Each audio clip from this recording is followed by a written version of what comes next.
Hello दोस्तों, welcome to let's crack it. और भाई, जैसा कि आप लोगों को पता है कि जो मॉरिशस है, जो इंडिया का एक्सटेंडेड मैरीटाइम नाइबरहुड है, उसमें बहुत ज़्यादा प्रोटेस्ट यहाँ पर देखने को मिल रहे हैं। आखिर क्यों ये लोग प्रोटेस्ट कर रहे हैं? और यहाँ पर लिखा हुआ भी आप देख सकते हैं, डॉल्फिन लाइव्स मैटर। ऐसा क्या हुआ, क्यों हुआ, कैसे हुआ? वो सब डिस्कस करेंगे। मॉरिशस की लोकेशन तक जानेंगे और कहाँ पर क्या हुआ वो सब कुछ डिस्कस करेंगे। प्रोटेस्ट से रिलेटेड हर चीज़ जानी जाएगी। तो डिस्कशन स्टार्ट करते हैं, ठीक है। देखिए, पहले थोड़ा सा ही देखिए। Thousands of people protest in Mauritius over the governments heading on the oil spill. तो क्या हुआ था कि जुलाई के जो लास्ट जो चल रहा था, उसमें एक जैपनीज शिप आया और उस पे से ऑयल, जो 4,000 टन ऑयल उसमें था, वो सारा का सारा मॉरिशस के कोस्ट पर बिखर गया। अब वो पूरा का पूरा जो समुद्र का तल था, वो जो है ऑयल से ढक गया। अंदर जो प्रकाश जाना था फोटोसिंथेसिस के लिए, वो भी नहीं जाएगा। जो मछलियाँ हैं, डॉल्फिन्स वगैरह हैं, वो सब डाई हो रही हैं। तो उसको लेकर के प्रोटेस्ट हो रही हैं। गवर्नमेंट कुछ हैंडल नहीं कर पा रही। तो गवर्नमेंट की हैंडलिंग जो प्रोसेस थी वो ख़राब थी, इसीलिए जो लोग हैं वो सड़कों पर उतर आए। That ravages the south east coast पर ये जो केस हुआ, अभी देखेंगे मैप वगैरह में। In what is called one of the biggest protest the island nation has been seen the year. तो ये अब तक का मॉरिशस में सबसे बड़ा जो है प्रोटेस्ट है। 39 डॉल्फिन्स अब तक मर चुकी हैं, ठीक है। तट पर बह करके आ गई थी and suspected that they have died as a result of oil spill. और ये ही इसका अंदाज़ा लगाया जा रहा है कि ऑयल स्पिल की वजह से ही वो मरी हैं, ठीक है। आगे देखते हैं। देखिए, ये है आपका अफ्रीका का ईस्ट कोस्ट मोज़ाम्बिक, और ये है आपका मेडागास्कर, जो यहाँ से ही अलग हुआ है।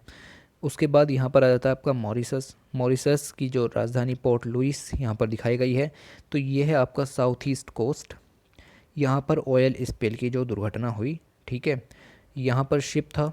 शिप जो उससे ऑयल बहा और ये पूरा का पूरा एरिया यहाँ पर ख़त्म हो गया, ठीक है। देखिए, देखिए इसमें देखिए दूसरे मोड में देख लीजिएगा। ये था मॉरिशस, ठीक है। ये इसका साउथ ईस्ट जो कोस्ट था वो था, यहाँ पर ऑयल स्पिल हुआ। ये आपको यहाँ पर टैंकर दिख रहा होगा, ठीक है। ये आपको यहाँ पर टैंकर दिख रहा होगा। ये आप ग्लोब में देखें तो मॉरिशस की जो लोकेशन है वो ये है, ठीक है। Mauritius declared emergency as oil tanker leak 1,000 ton of fuel into Indian Ocean. तो इंडियन ओशन की बात थी। ये शिप था जो जैपनीज शिप था। प्रोटेक्टेड एरियाज से यहाँ पर फिशिंग रिजर्व थे, maritime parks, fishing and swamp reservoir, coral reefs तक यहाँ पर मौजूद थी, ठीक है। ये देखिए डॉल्फिन्स यहाँ पर जो शोर पर बह कर के आ गई। तो इनका ये अंदाज़ा यही लगाया जा रहा है कि ये जो है ऑयल स्पिल की वजह से ही यहाँ पर ये सिचुएशन आई है। देखिए, ऑयल स्पिल ऐसे समय में हुआ जब कोरोना वायरस भी था और कंट्री को पूरा हिला करके रख दिया। क्योंकि जो 15 किलोमीटर की स्ट्रेच थी, ये आपका मॉरिशस है, तो ये 15 किलोमीटर की जो स्ट्रेच थी, यहाँ सब जो है ऑयल ही ऑयल हो गया। हैविली ऑन टूरिज़्म पर बहुत ज़्यादा डिपेंडेंट था। आपको पता है कि इसके पास कुछ भी नहीं है, आइसलैंड नेशन है, टूरिज़्म ही इसका सब कुछ था। उसके बावजूद यहाँ पर इतना बड़ा ये ऑयल का हादसा हुआ, तो पूरी इकोनॉमी पर नुकसान होने वाला है। कोस्ट लाइन 15 किलोमीटर की ख़राब हो चुकी है। That is recognised as biodiversity hotspot था, वो बह गया ऑयल के कारण। तो पूरा बहुत बड़ा नुकसान यहाँ 1/3 जो इकोनॉमी है उसको हुआ है लगभग, ठीक है। तो कैसे हुआ? जैपनीज शिप था, उसका नाम था MV वाकाशियो। नागासाकी शिपिंग जो कॉरपोरेशन है उसके द्वारा ओन था। मित्सुई OSK लिमिटेड के लिए जो ऑपरेट करने के लिए जा रहा था, कोरल रीफ से स्टक हुआ और 1,000 टन जो ऑयल था वो इंडियन ओशन में लेट जुलाई में बह गया। तो ओशन के सरफेस पर ऑयल, आपको पता होगा कि ऑयल जो है तैरता है पानी की सरफेस पर। The ship was carrying an estimated 4,000 tonne oil वहाँ पर ले जाया जा रहा था। उसमें से 1,000 टन वहाँ पर बह गया, ठीक है। देखिए ये वीडियो आप ज़रा देखिए, काफ़ी अच्छी है। But there's trouble in paradise. A massive Japanese freighter en route from China to Brazil struck a coral reef there, ripping a gaping hole in its hull. From the belly of the ship, देखिए आप किस thousands of तरीके से, tons मतलब of तेल oil यहाँ पर बह floated रहा है और ashore, किस तरीके से पूरा जहाज़ दो हिस्सों में टूट गया है। देखिए close to oil, the shore, ये देखिए पूरा का threatening पूरा an इलाका ecologically sensitive area. इस तरीके से हो गया, ठीक The है। ocean is also the lifeblood of the Mauritian economy. ये सब ऑयल है जितना भी आपको millions ब्लैक of ब्लैक ऊपर explosives सरफेस के ऊपर दिख रहा है। ठीक है, तो ये वीडियो थोड़ी अच्छी थी इसलिए मैंने यहाँ पर डाल दी। ठीक है, होप सही होगी ये। आगे चलते हैं। but there's trouble in paradise. Okay, I don't know how to operate it और what is the issue.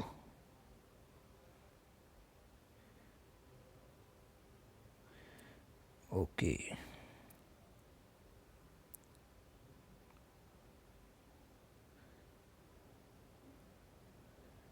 Okay, But there's trouble. then sorry guys, I hope I don't know how to operate it. Okay, yeah, go to this slide. The next slide is this, what is being done about the oil spill। तो oil spill के बारे में क्या गया, तो एक article publish हुआ journal nature के हिसाब से। उन्होंने कहा कि गवर्नमेंट ने कुछ नहीं किया, गवर्नमेंट के बस की भी कुछ नहीं था मॉरिशस की, लेकिन जो फ्रांस है, जापान है, उससे अलग अलग कंट्रीज़ के साइंटिस्ट को बुलाया गया, एक्सपर्ट्स को बुलाया गया, और जो यूएन है उसके साथ मैनेज किया जा रहा है ऑयल स्पिल को। Now the oil spill experts are chatting a plan to clean the coastline properly. तो अब कोस्ट लाइन को क्लीन करने की यहाँ पर बात चल रही है। ठीक है, देखिए ये ऑयल स्पिल्स पहले भी हो चुके हैं, तो वर्ल्ड के रेस्पेक्ट में देखें तो क्या इम्पोर्टेंस इसका था और कितनी हानि इसको हुई, क्या वर्ल्ड में ऐसा भी पहले कभी हुआ था।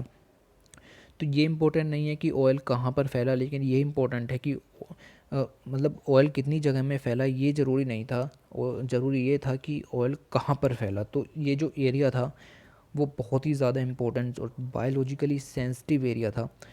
ठीक है, the accident had happen into environmentally protected marine ecosystem, Blue Bay marine park reserve. बहुत ही बड़ा मैराइन पार्क रिजर्व है यहाँ पर, which is a wetland of international importance. Means Ramsar site के अंदर ये चीज़ जो है हमारे डली हुई है मॉरिशस की तरफ से, तो ये बहुत ज़्यादा हानि यहाँ पर हुई। पहले भी ऑयल स्पिल्स हो चुके हैं, गल्फ़ वार ऑयल स्पिल हुआ था 1991 में, फिर 2010 में डीप वाटर ओरिजोन, इसके ऊपर मूवी भी बन चुकी है, और गल्फ़ ऑफ मैक्सिको में ये हुआ था। ठीक है, अप्रैल 2010 में भी गल्फ़ ऑफ मैक्सिको में यही वाला ऑयल स्पिल था शायद ये। ठीक है, 4 मिलियन बैरल ऑयल यहाँ पर बह गया था। ठीक है, देखिए ऑयल स्पिल्स डेंजरस क्यों होते हैं, ये अफेक्ट करते हैं मैरीटाइम लाइफ को। ठीक है, और ऑयल आपको पता ही है उसमें काफ़ी ज़्यादा हार्श एलिमेंट्स होते हैं, तो डिस्ट्रॉय कर देते हैं source of the food and habitat. अब वो फूड चैन में भी चले जाएंगे और बायो एक्यूमुलेशन के थ्रू पूरी की पूरी फूड चैन को भी डिस्ट्रॉय करेंगे। Both birds and mammals can die from hypothermia as a result of oil spills. तो हाइपोथर्मिया के कारण बर्ड्स भी मरते हैं, मैमल्स भी मरते हैं। तो यूएस जो national oceanic and atmospheric administration NOAA है, उसके हिसाब से ये बातें यहाँ पर थी। Oil destroys the insulting ability of fur bearing mammals. जो मैमल्स जो फर होते हैं जिनके, वहाँ पर ऑयल जो चिपक जाता है तो उनको बहुत ज़्यादा दिक्कत होती है, उनकी जो एबिलिटी है वो डिस्ट्रॉय हो जाती है। सच एज सी ओटर की यहाँ पर बात हो रही है। It also decreases the water repellency of birds feather. ठीक है, तो पक्षी जो पानी के ऊपर तैर सकते हैं अपने पंखों की वजह से, उनकी भी क्षमता ख़त्म हो जाती है। Without which they lose their ability to repel cold water. ठीक है, तो बहुत ज़्यादा यहाँ दिक्कत है। दिक्कत ये है कि जैसे ये आपका सी है इतने एरिए में, तो आपका जो फ़ोटो जो प्रकाश होता है वो सिर्फ 200 मीटर तक ही यहाँ पर जा सकता है, और 200 मीटर तक का मतलब है कि अगर परत पर कुछ भी हुआ तो प्रकाश नहीं जाएगा। अब ऑयल आपका इस लाइट को लाता है और वापस कर देता है, तो यहाँ पर जितनी भी कोरल रीफ्स वगैरह होगी, जितनी भी फिशेज़ होंगी, वो सब तो डाई हो जाएंगी, क्योंकि ये चीज़ एक दिन में नहीं हटने वाली। ठीक है, तो वही दिक्कत यहाँ पर देखने को मिलती है। तो लाइट जो है वो यहाँ पर नहीं जा पाती, इसकी वजह से ये सब चीज़ें, यहाँ का जो इकोसिस्टम है वो ख़त्म हो जाता है। ठीक है, तो ये दिक्कत यहाँ पर आ रही थी। ठीक है, ये सब चीज़ें हमने यहाँ डिस्कस की, और फर्स्ट पेज पर चलते हैं। ठीक है, तो ये यहाँ पर आर्टिकल था, इसी वजह से यहाँ पर इतने सारे प्रोटेस्ट वगैरह हुए, और आपको वीडियो समझ में आई गई होगी। ठीक है, थोड़ा सा इंटरप्शन बीच में हुआ था, उसके लिए मैं अपोलोजाइज़ हूँ। ठीक है, और चलते हैं फिर, थैंक यू।